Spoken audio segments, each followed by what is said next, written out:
Hello everyone, I hope you are doing well. Today we will talk about how to fix or how to solve the problem of Wattpad beta app. You will click on settings as you see and you will click here. In this page you will click on apps, default apps, app settings. On above you will search about Wattpad beta app as you see and you will click. In this page of app info you will go to first stop and you will click OK. Here you will enter to the window of storage.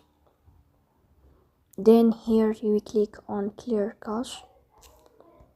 Then you will turn off your Wi-Fi and you will turn on your Wi-Fi again to fix that problem. So that's all. Don't forget to support us by like and subscribe.